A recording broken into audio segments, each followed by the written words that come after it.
قرآن مجید جو ہے نا یہ ایک زندہ کتاب ہے. جس بندے نے قرآن مجید کو جس مقصد کے لیے پڑھانا ہے اس کو وہ چیز حاصل ہوئی ہے. یہ الگ بات ہے کہ ہم قرآن مجید کو وہ رسپیکٹ نہیں دیتے, وہ آنر نہیں دیتے کہ ہماری مشکلات ہیں, پریشانیاں ہیں, تو ہم واقعی کسی دن اسپیسیفکلی قرآن کو کھولیں اور واقعی اس نیت سے پڑھیں کہ میں اپنے مسائل کا حل تلاش کرنا چاہتا ہوں. میری بیماریاں ہوں, بہت سے مسائل ہوں, قرآن مجھے کیوں نہیں حل بتا سکتا. ایک پرسنل کنیکشن اللہ سے کیسے فیل ہو کہ مجھے لگے کہ میں نے یہاں سے بات کی ہے اور اللہ نے مجھے ڈائریکٹلی جواب دیے میری اس سچویشن کے بارے میں. صحابہ کو تو پتا چل جاتا تھا نا کہ اللہ کے رسول بتاتے ہیں کہ تمہارے بارے میں اللہ نے یہ آیت نازل کی. ہم وہ کیسے فیل کریں؟ آپ قرآن پڑھ کے دیکھیں, قرآن پڑھ کے دیکھیں. میرا بھی ایک عام انسان جب بھی کسی سے کمیونیکیشن کرتا ہے اس کی خواہش ہوتی ہے کہ اس کو رسپانس ملے اور رسپانس جلدی مل جائے. جس طرح کہ نبی کریم صلی اللہ علیہ وآلہ وسلم کے زمانے میں صحابہ کرام جو تھے ان کے اوپر پریشانیاں آتی تھی, تکلیفیں آتی تھی, اور وہ اللہ سبحانہ و تعالیٰ سے دعائیں کرتے تھے کہ ان کی یہ پریشانیاں ختم ہو جائیں, اور ان کو ان چیزوں کا جواب بھی مل جاتا تھا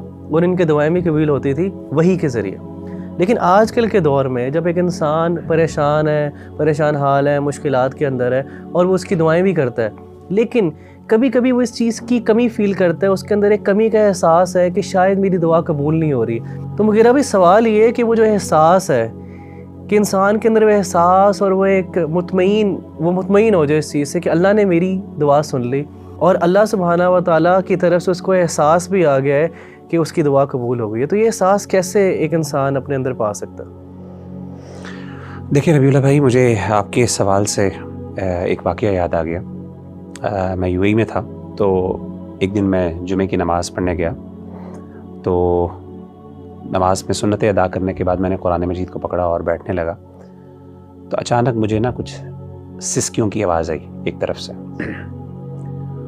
تو میں نے بائیں طرف مڑ کے دیکھا تو اگلی صف میں بائیں طرف بالکل دیوار کے ساتھ ایک سیرین لڑکا وہ بیٹھا ہوا تھا, اس کے ہاتھ میں قرآن تھا اور وہ قرآن مجید کھول کے پڑھ رہا تھا, اور اس کی آنکھوں سے آنسو, یعنی وہ رو رہا تھا, اور ایسا رو رہا تھا کہ باقاعدہ اس کی سسکیوں کی آوازیں آ رہی تھیں. اور آپ کو پتہ ہے کہ شام جو ہے سیریا ایک ٹھنڈا علاقہ ہے, تو وہاں پہ اکثر جو لوگ ہیں ان کی کمپلیکشن وائٹ ہوتی ہے, تو رونے کی وجہ سے نا اس کا چہرہ سرخ ہوا تھا, بالکل ریڈ, اور سسکیاں اتنی اونچی تھیں کہ باقاعدہ آس پاس کے جو لوگ تھے وہ باقاعدہ یعنی وہ نوٹ کر رہے تھے اور وہ تھوڑا سا بار بار دیکھتے تھے مڑ کے. اچھا, جب میں نے اس بھائی کو دیکھا نا تو مجھے بڑی محبت فیل ہوئی اس سے, ایک ایمانی محبت اور ایک کیفیت تھی, اور میرا دل چاہا کہ میں اسے اٹھوں اور اس کو جا کے گلے لگاؤں. لیکن اس وقت پھر میں رک گیا, اور اس وجہ سے رکا کہ یہ کچھ لمحات ایسے ہوتے ہیں جو انسان کے اپنے اللہ کے درمیان ہوتے ہیں, پرائیویٹ لمحات ہوتے ہیں, اور اس میں انسان کو کسی دوسرے کو نہیں چاہیے کہ وہ اس میں انٹروین کرے. تو میں رک گیا اور میں نے کہا کہ شاید چلیں, جیسا ہے ایسا ہی ہونے دیں.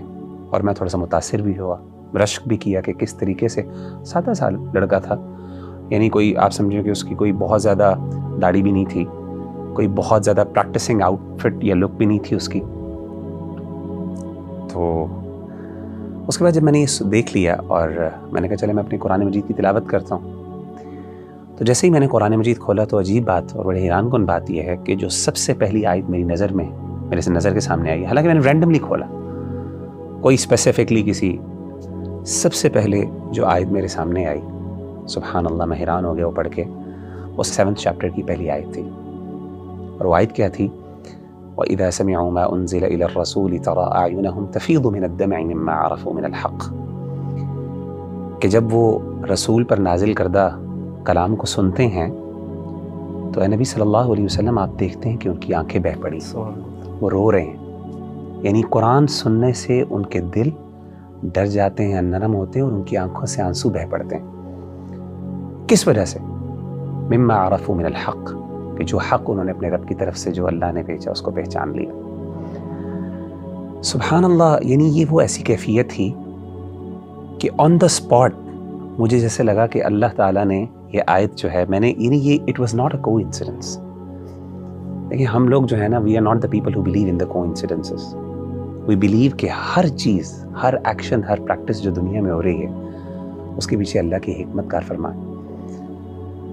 تو میرا دل چاہا کہ میں اس کے ساتھ یہ آیت شیئر کروں, اور میں کہوں کہ مجھے یہ آیت میں نے سنی ہے, اور مجھے ایک قسم کا اللہ نے, کیونکہ میں I was thinking about that person نا, کہ یار کیوں رو رہا ہے, اور پتہ نہیں کیا فیلنگز ہیں, اس کے جذبات ہیں. تو مجھے اس دن احساس ہوا کہ قرآن مجید جو ہے نا یہ ایک زندہ کتاب ہے، اور یقین کریں یہ تجربہ کر کے دیکھ لیں کہ جس بندے نے قرآن مجید کو جس مقصد کے لیے پڑھانا ہے اس کو وہ چیز حاصل ہوئی ہے۔ یہ الگ بات ہے کہ ہم قرآن مجید کو وہ رسپیکٹ نہیں دیتے، وہ آنر نہیں دیتے کہ ہماری مشکلات ہیں، پریشانیاں ہیں، تو ہم واقعی کسی دن اسپیسیفکلی قرآن کو کھولیں اور اس کو پڑھیں، اور واقعی اس نیت سے پڑھیں کہ میں اپنے مسائل کا حل تلاش کرنا چاہتا ہوں۔ یعنی میرا دل بے قرار ہے، میرا دل جو ہے وہ وحشت ہے، اس میں مجھے اطمینان کی ضرورت ہے۔ یہ کیسے ہو سکتا ہے میں قرآن پڑھوں اور مجھے یہ آیت نظر نہ آئے الا بذکر اللہ تطمئن القلوب؟ میری بیماریاں ہوں، بہت سے مسائل ہوں، قرآن مجھے کیوں نہیں حل بتا سکتا؟ زندہ کتاب ہے۔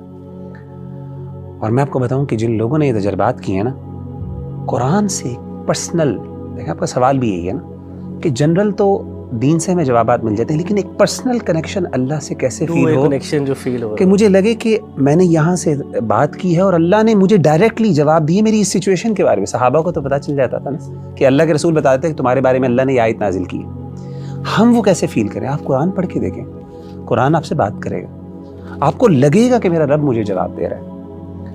اور میں آپ کو بتاؤں کہ میں نے دیکھا کہ جتنے بھی ہمارے اسلاف ہیں جب اپنی مشکلات میں پڑے اور انہوں نے جب قرآن مجید کی طرف رخ کیا تو انہوں نے اپنی فیلنگز شیئر کی۔